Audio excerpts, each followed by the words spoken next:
We continue to review and preview the Twins offseason roster via Phil Miller's capsule column in the Star Tribune. If you'd like to join us, it's time to get Locked On Twins.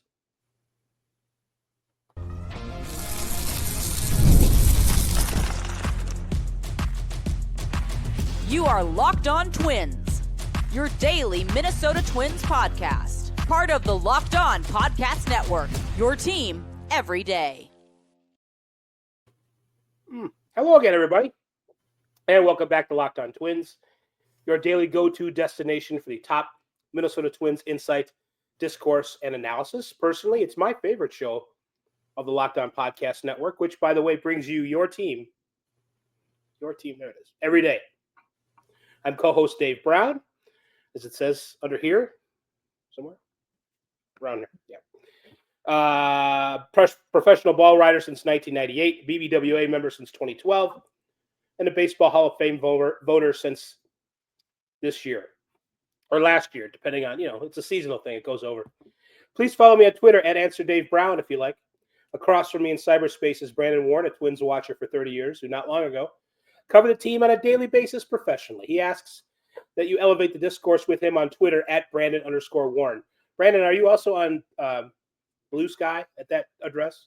Yeah, warren.bluesky.biz.gov.splat. I don't know. Well, at least they make it easy to find you.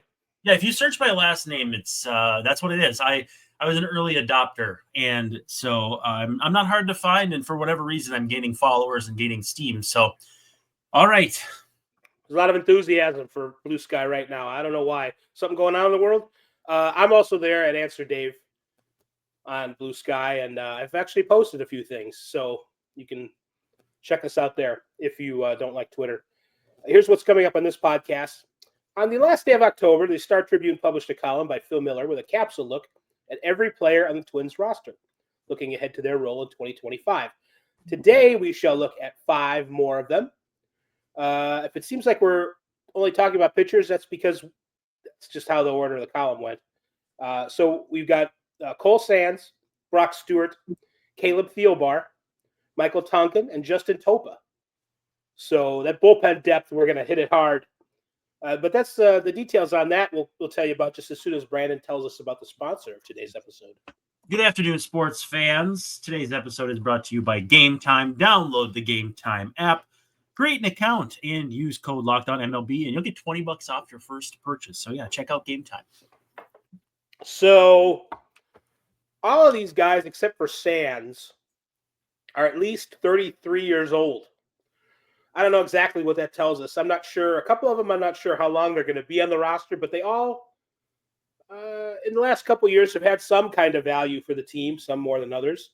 Sands last year, at the end in 2023 as well, kind of broke through after some tinkering and a bunch of attempts, and he kind of used to be sort of a starter, and he kind of became the manager's preferred long man, a guy who could go a couple innings at a time.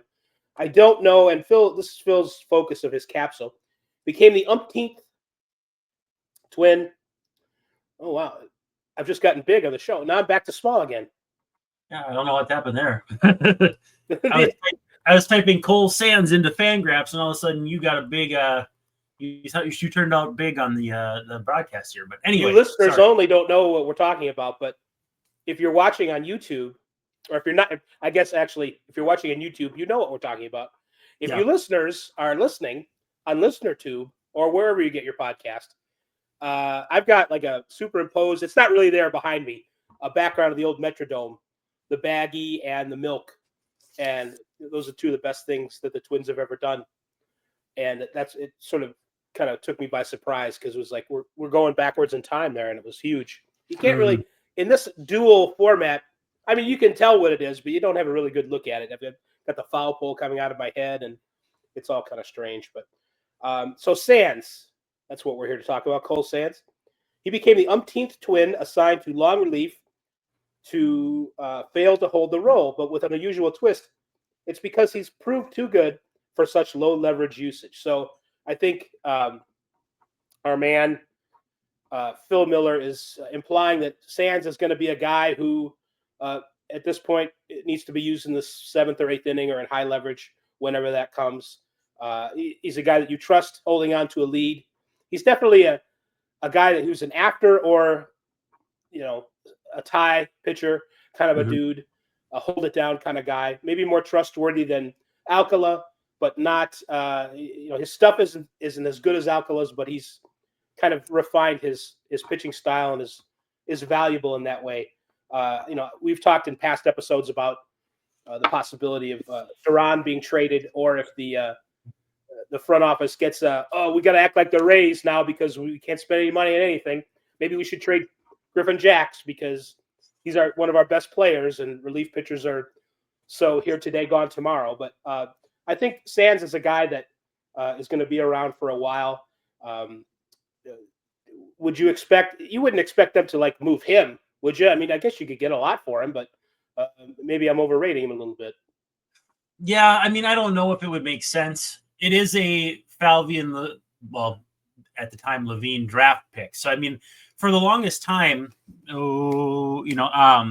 there was, how do they view the guys they drafted versus guys drafted by the Terry Ryan regime? And that actually kind of fell by the wayside with Alex Kirilloff retiring. And so a lot of these guys, that they're Paul Heyman guys. They're for a wrestling reference, they're Derek Falvey guys. So yeah, you would expect that if they've put their neck on them to keep them on the roster and get them here, that they would be likely to stick around. But again, like you said, are they going to adopt that Rays level of got to be opportunistic at every corner? And if you can get an everyday player for Cole Sands, do you take that opportunity? Now, with that said, I don't think that's the case here. Anything could be surprising if the right offer came down the pipeline, because I don't think that they will leave any stone unturned. And Falvey's always good for some surprises every offseason. But with that said, I feel pretty confident that he will not only be in the bullpen, but if he throws 70 innings again this year, they will be decidedly higher leverage innings, jockeying for position between Alcala and two other guys who are going to be in this list today, depending on health and depending on how well all of them pitch. But I do think that Sands has a lot of room for growth in the amount that Rocco will trust him in high leverage situations. And I think that, his statistics show that he's up for it. It's just a matter of if that all kind of aligns the way you'd like it to.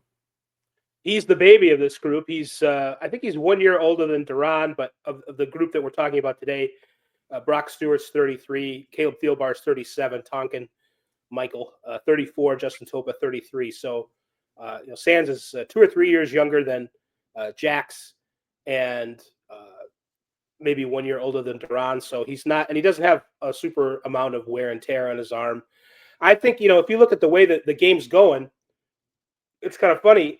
Even the mighty Dodgers, it was out of necessity, but they used a lot of bullpen guys, if you hadn't noticed, in the World Series.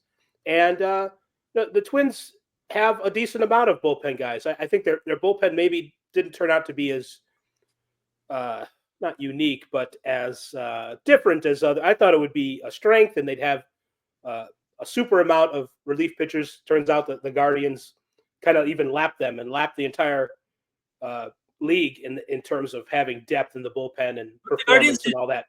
I felt like the Guardians didn't necessarily need depth as much as it was just this hammering the same guys over and over again. Like ideally, they didn't get anything out of James Karinchak, who's been now outrighted off the roster. Sam Hentges, Minnesota's own, got virtually nothing out of him, but it seemed like every single day they were coming at you with Gaddis and Smith and Clase.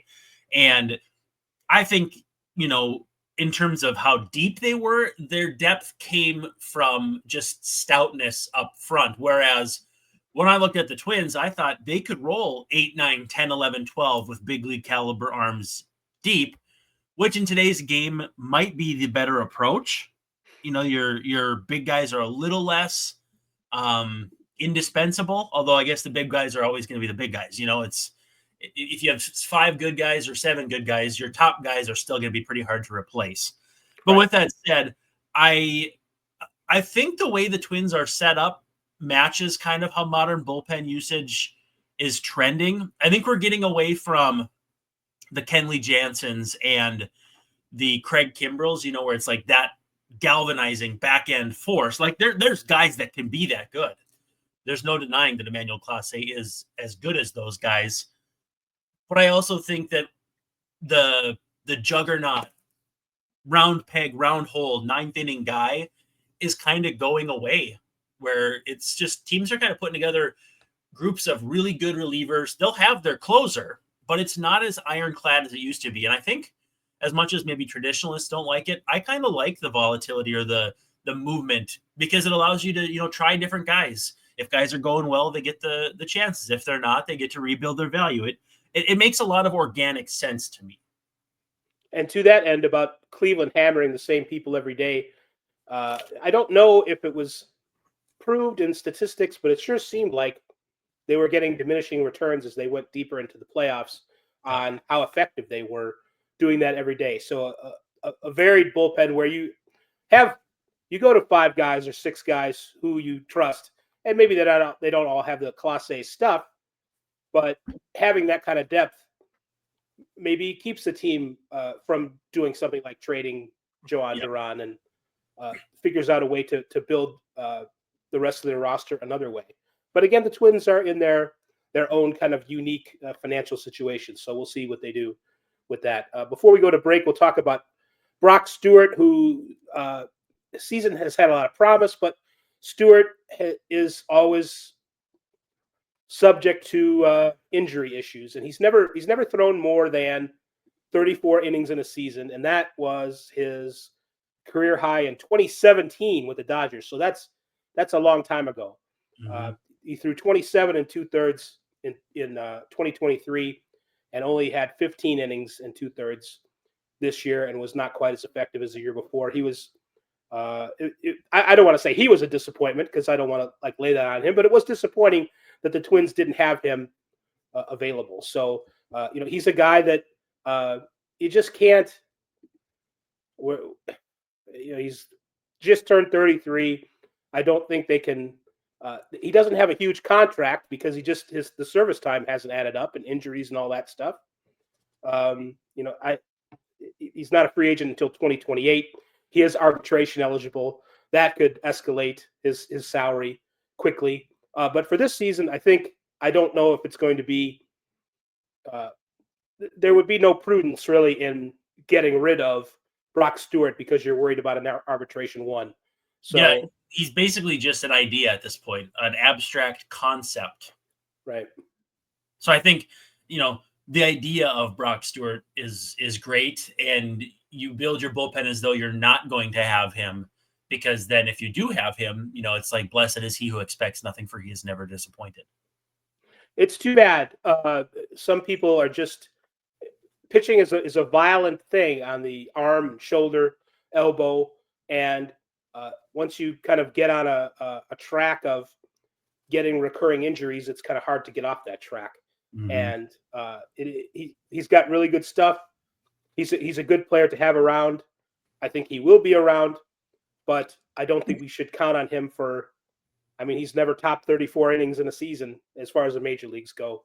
Maybe if you add up some of his minor league seasons, he's done more than that. And for sure, we can hope for the best, but it's not going to be a situation where the Twins can lean on Brock Stewart and say, hey, that's a linchpin of the bullpen. So, right.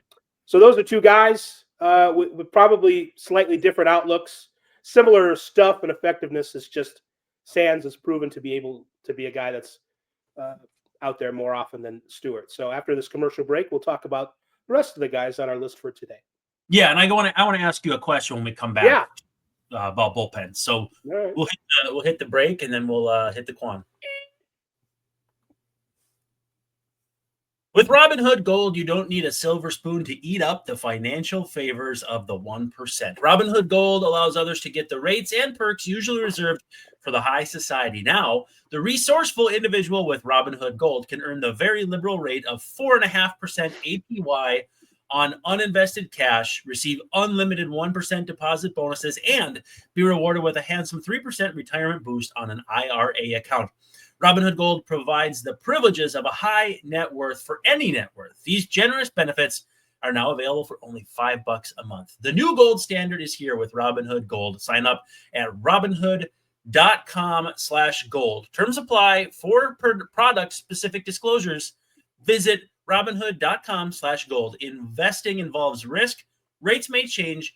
Gold membership is offered by Robinhood Gold LLC. And we also got to give some love to Arena Club. If you're like me, you like collecting cards. The idea of spending $2,000 on one card, whether it's a Luka rookie card, Ellie De La Cruz, Patrick Mahomes, or whoever you like, that's crazy money to drop on anything, let alone one individual sports card. It's not in the cards, you might say. Now, I love collecting, but that's insane money. Thanks to slab packs, though, from arenaclub.com, it's possible to score gem mints for a fraction of their retail price. All those cards that I listed, those were in hits last week in Arena Club slab pack drops. Arena Club is the only repack that provides real value, a complete view of all possible cards, and clear hit rates for each one. Their slab packs are revolutionizing the repack game with transparency. Once your pulls are revealed, they'll be placed in your showroom for safekeeping, selling, trading, or auction. The grading process is accurate, fast, and transparent, and you get a full grade rationale provided, an explanation of how your card was scored. So whether you're buying, selling, trading, or displaying, Arena Club is the card collecting platform you have to check out. Right now, you can get 10% off your first slab pack or card purchase by going to arenaclub.com/LockedOnMLB and use code LockedOnMLB. That's arenaclub.com/LockedOnMLB, code LockedOnMLB for 10% off your first purchase. All right, Dave, the one thing I wanted to ask you was how much, we're looking at these five guys, and there are a lot of different looks to be had here. How much value do you place in a modern bullpen giving you a lot of different looks? Like, again, I know guys get hurt, and so you can't have it line up perfectly with your hard throwing righty, your 3/4 slot righty, your sidearm righty, your lefty, your hard thrower, your soft thrower, your ground ball guy. Like, you can't always line that up. But in a sense of like what you would like to have if your bullpen is fully functional, do you like the idea of like, oh yeah, we could get a soft tossing lefty and then this guy and then this guy? Because while I like it and I think it makes sense, it certainly is a little more difficult in today's age with the limited number of pitching swaps you can make because of minimum batters faced and that sort of thing. But I do like the idea, generally speaking, of having a bullpen that gives you a little bit of everything. Yeah, for sure. At least it's a nice concept in theory. We are limited by and constrained by the next person on our list, Thielbar, for example, very vulnerable against right-handed pitching. It was at one time in baseball history, you could have a guy like that in the bullpen and protect him and yourself by using him only against heavy lefties, and you could swap them out immediately if you wanted to. It's harder to do that these days than it used to be. So you have to really look at things like Caleb Thielbar's splits, and he was much better against left-handed pitching than he was right-handed pitching, and he also allowed a 495 slugging percentage on his fastball. Pitchers are going to have to get people out with their fastball. Although with the strike zone difference compared to 10 years ago, you can work up in the zone on certain batters, more lefties than righties, with your off-speed stuff, and they'll find it hard to get to. So, there are some ways to go about it, but you have to be real sure. And it's tough to give spots to guys who are particularly vulnerable against a huge class of player, and that's right-handed batters. And that's the situation we're in with Thielbar. I like the idea of giving different looks, and he certainly does. He's got a funky delivery. He's got a different way of coming at you.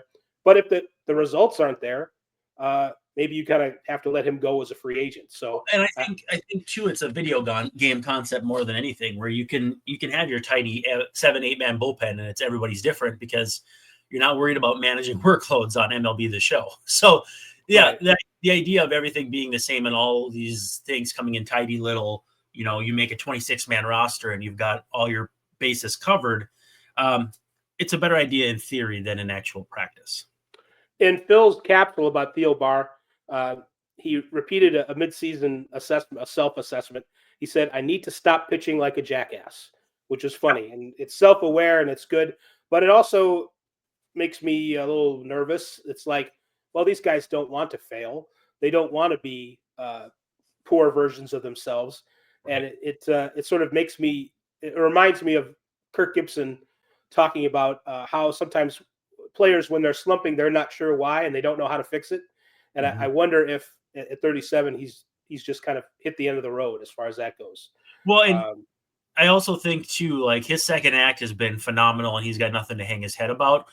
But I also don't see anybody. Like, I think if he does anything this year, it's a minor league deal with the Twins and see what happens, and then hang him up if he don't make the team. He did the go somewhere else thing. I don't think he ever pitched in the major leagues elsewhere. Maybe Detroit. I'm not sure. But either way, I can't see him at this point of his life and career going someplace else and starting over. I feel like it's probably Twins or nobody. Michael Tonkin's been around the block a couple times. He's has entered his second stint with the Twins, I believe. And third. Is it the third? Well, no, because they had twice last year, remember? Oh, that's true. That's right. Yeah. I wasn't thinking about that. I'm getting you on a technicality. And by the way, no, Caleb Thielbar never pitched in the major leagues with anybody other than the Twins. At least they never admitted it. Yeah. But Tonkin had some good stretches last year. He's 34. His best stretch was probably with the Yankees. Phil refers to he was legitimately good over a 12-week, 40-inning stretch with the Yankees, but the Twins weren't able to replicate that after claiming him off waivers.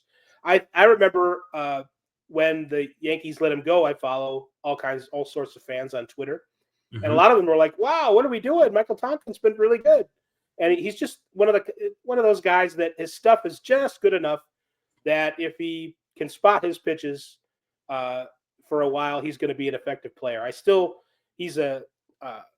He's arbitration eligible, but I also think if somebody better comes along, he might be a guy that you sort of let go.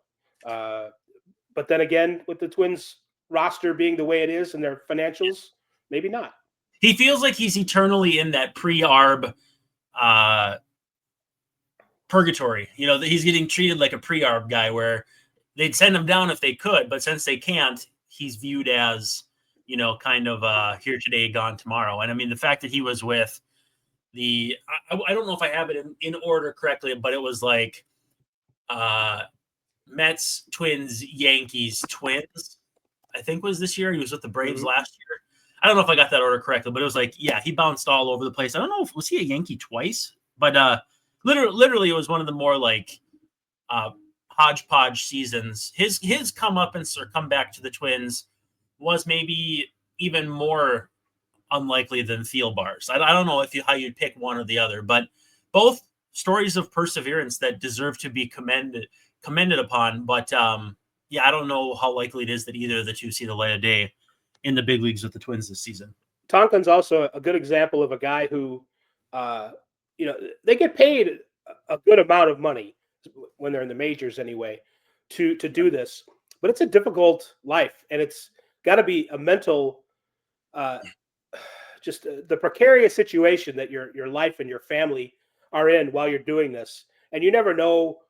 Next week, maybe from more than day to day, but it's hard to know from week to week sometimes with players on the margins of the roster where you're going to be pitching in the future, and that's got to be a tense situation to deal with. And it's my hat is off to these guys who are competing with lots of other players who are about as talented as they are, whether they're in the majors or the minors, and that you can be replaced at the drop of a hat. It's difficult to work under those conditions. And it might have been like it was his first go around with the Twins, maybe like 2015, 16. I don't know what it was. But I remember him being called up and like sending the clubby out to Target to get pillows for him. And it just to me kind of impressed upon me of how like, I've only been up a day. I got to get my right pillows. I got to get this stuff for the hotel because, I'm up with the team, but who knows how long it's for. And I think it was 2015 because he only threw 23 and a third innings with the team that year. But he was kind of on that Rochester to Minnesota shuttle back and forth. And to still be on that a decade later, man, that's a grind. All right, speaking of the grind, we've got one more commercial break to take, and then we're going to look at Justin Topa, and we'll wrap up this episode. Booyah. Well, how about Gametime? Gotta love the Gametime, folks. Gametime.co if you go on the internet, or the Gametime app, which is obviously the way to go if you ask me. Any live event you're looking for in your local market, Minneapolis, St. Paul for me, Kansas City for Dave. You fire up Gametime, it'll tell you everything going on in town over the long and short term. I mean, if I need something to do on a Friday night in Minneapolis, I'm going to Gametime right away, because it's going to tell me exactly what's going on everywhere, what time. Do I want to go to a comedy show? Do I want to go to a concert? Do I want to go to a sports game? A lot of these things, I don't know are happening, and I can just look and be like, whoa, I can go check out a show at First Avenue that I didn't even know was going to be happening. Hop on Gametime, toggle on that all-in pricing, which I always do, to know exactly what I'm going to be paying at the end of the transaction with all fees included. Don't want any of that bait and switch on the back end where I don't know. And I get to the end and I'm frustrated that my ticket's $20 more than I thought it was going to be. Love the panoramic seat views too, getting a good view of where you're going to be sitting and or standing and what the stage will look like or the field. Again, just tremendous features. And of course, your purchase is covered with the most flexible customer service policy in the game today. If you find the same ticket elsewhere for cheaper, Gametime will not only credit you the difference, but 110% of the difference. So take the guesswork out of buying concert tickets with Gametime. Download the Gametime app, create an account, and use code LOCKEDONMLB, and you'll get $20 off your first purchase. Terms do apply, but again, create an account, redeem code LOCKEDONMLB, and you'll get $20 off. Download Gametime today. Last minute tickets, lowest price guaranteed. And finally, FanDuel, get ready to tackle the mid-season NFL action with FanDuel, America's #1 sports book. That's right. We're at mid-season. Thursday Night Football kicked off the second half of the campaign. If it was like baseball, we'd be talking first half, second half, or all-star break. Although, the MLB all-star break isn't exactly half. So we do kind of conflate that. But neither here nor there, because right now, new customers on FanDuel can get $5 bets or $150 in bonus bets if their first $5 bet wins.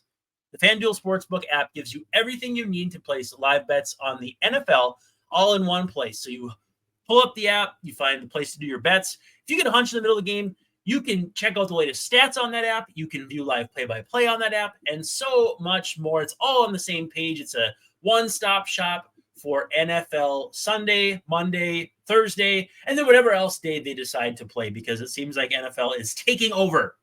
But visit FanDuel.com to join today. You'll get started again with $150 in bonus bets if you win your first $5 bet. I would say bet against the Jaguars this weekend. Don't look and see who they're playing, though. That's FanDuel.com. Never waste a hunch and make every moment more with FanDuel, an official sportsbook partner of the NFL. We are predicting Twins players' 2025 futures. This is part 5. We started with Cole Sands. We're ending with Justin Topa, who in his own way was perhaps the most disappointing.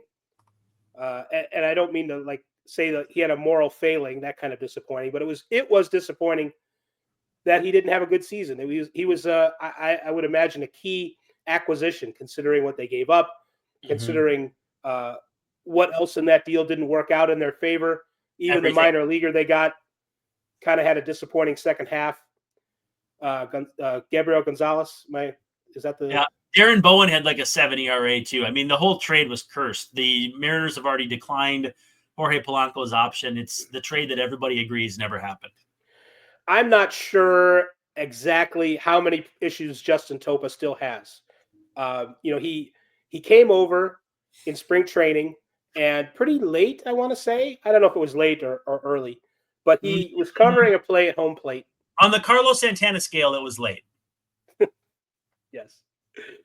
Oh, Greg Masterson had another video about first baseman and mentioned how Carlos Santana showed up a little early for spring training, and it was a controversy. And It's a good he video. overcame that. He overcame showing up a little early for spring training. He told me that video had been out a while. I remember the first one, but this to me I thought was more recent. But they're all great. I mean, highly recommend if Greg puts out a video. He might repeat some themes. So this was who's going to be the Twins' first baseman in 2025. I thought it was new, but anyway, he mentioned Carlos Santana being early for spring training and yes, how that was an issue. But Topa tweaked his knee on a play at home. It was during games, so it couldn't have been that early in spring training. And he was really never the same after that. But he also came back with reduced velocity. He was about 3 miles an hour slower, and that's a big 3 miles an hour. When you're going from 95 and change down to like 92, that's not good. That's, you better have some kind of Mariano Rivera cutter or something to get by. And it would be nice if he could come back. And what's his contract status? He's second-year arbitration eligible. So eligible for free agency after next season. So 2 more years of club control. He's 33. So, I mean, basically, they've probably got him for as long as they want him. Right. It would be nice if he could kind of resurrect his career. He broke through in 2023 with the Mariners, pitched 69 innings, was very effective. But it wasn't happening for the Twins. He could be a tremendous asset in 2025. But again, not that he's had like a huge kind of Brock Stewart injury history, but it's enough of a problem, and he looks diminished enough that I'm just not going to be able to count on him. No, I think between the two, if you can get 80 innings combined, you probably have to be happy about that. Yeah, that's not very. I don't feel confident that that's going to happen. No, and I there's always that dumb. Oh, his addition was like getting somebody at the trade deadline. Even the promise or idea of a healthy Justin Topa is like making an addition to this bullpen, and it's not me trying to repeat propaganda. It's not me trying to puff up the idea that, they don't have to spend money to make the bullpen better. But truly, with what they have or have not gotten from Topa so far, if he's remotely healthy this year, that should be an addition in and of itself, having him available. That's a big if, but my worry is that it isn't necessarily because of a lack of use or even like a relation to that knee injury, why he's throwing 3 miles an hour slower. But my worry is that they don't know why he's not throwing faster. And it's going to be something that is still kind of mysterious until he magically shows up at spring training. And maybe he's got all the miles per hour back on his fastball. Maybe it's just a matter of time, I guess. But sometimes when you have injuries, there's a linkage between, a guy gets a shoulder injury because his elbow was hurting. I don't know how the knee works into this as far as why you would lose 3 miles an hour on a fastball. Well, I just hope he's completely diagnosed. That's all. It's all biomechanics and how the body works together. And I think if I were to have an uneducated guess, with a knee being tricky like that, he probably wasn't able to throw at any extended level of velocity for much of the year. And so to build back up probably was going to take a while. And maybe that's the case. My genuine hope is that with a regular-ish off season that he can get back there. But, the things that you bring up as a concern are legitimate and definitely in the back of my head. My hope and my thought is, he didn't get to throw that much all year with a pesky knee injury. And so maybe it just would take time for him to get all that back. But you raised some very good points that are all the more reason why you can't really count on anyone on this list from today other than Cole Sands. So that pretty much takes us through our 5 guys. In the next show, we'll talk about Louis Varland, who I think there's a little more room for optimism, and Josh Winder, maybe him too, and Simeon Woods Richardson coming off a pretty good year. Jair Camargo and Ryan Jeffers, the catchers. So we're going to get into some position players as well. Yeah. Finally, all these pitchers.